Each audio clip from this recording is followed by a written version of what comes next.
everyone, it's Miss Kessler. I'm going to read The Very Last Castle by Travis Jonker, and the pictures are by Mark Pritt.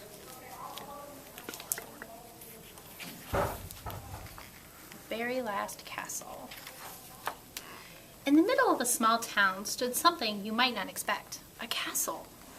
It was in fact the very last castle. There had been others, but over time they had all been taken down or fallen apart or been destroyed. All but one, for reasons no one could remember.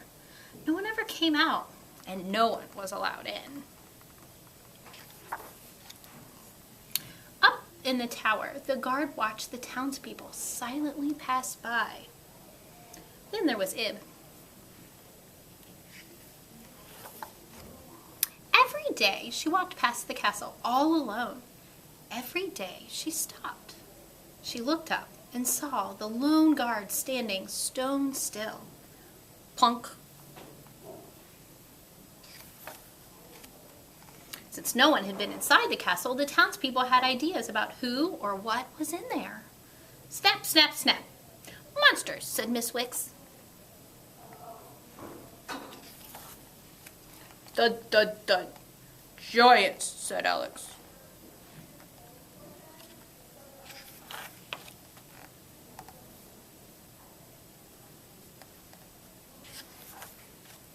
Hiss, hiss, hiss. Snakes, said Ib's grandfather.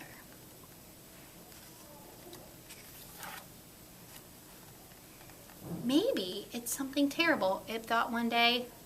But maybe it's something else. Thunk. The next morning, Ib walked past the castle. She stopped and looked up at the tower. No guard. Ib had an idea.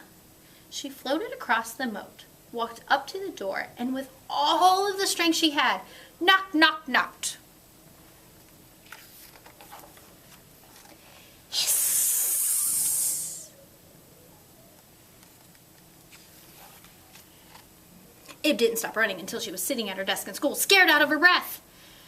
Maybe Grandpa was right. She didn't tell anyone what happened. Not long after, an envelope arrived. Inside was an invitation. Your presence is requested at the front gate of the castle on Sunday at noon. Everyone told Ib to stay away. Monsters, said Mrs. Wicks. Giants, said Alex. Snakes, said her grandfather. Maybe it's something terrible, Ib thought. Could it be something else? On Sunday, Ib stood all alone outside the front gate. With a loud thunk, the drawbridge began to lower. She trembled. She looked up at the tower, empty. She took a deep breath. Slowly, Ib did something none of the townspeople had ever done. She walked inside. Turned out, Miss Wicks and Alex had been right.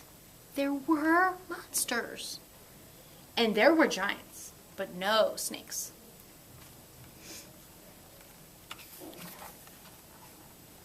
Welcome, came a voice.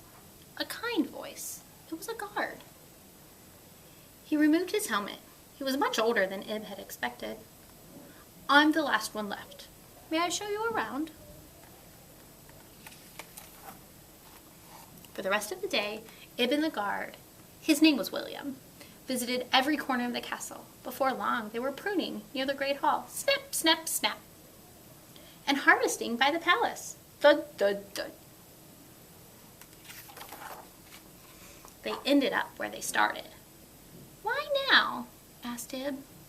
All the other castles are gone, answered William. Someday, I will be too. I want someone brave to take my place. Someone curious. Will you help me? Ib thought about William all on his own. She thought about her family and friends outside the castle. She thought. And then she knew. Yes, Ib replied, but I have a request.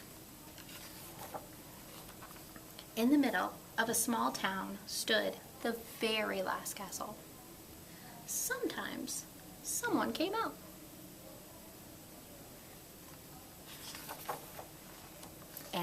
everyone was welcome in.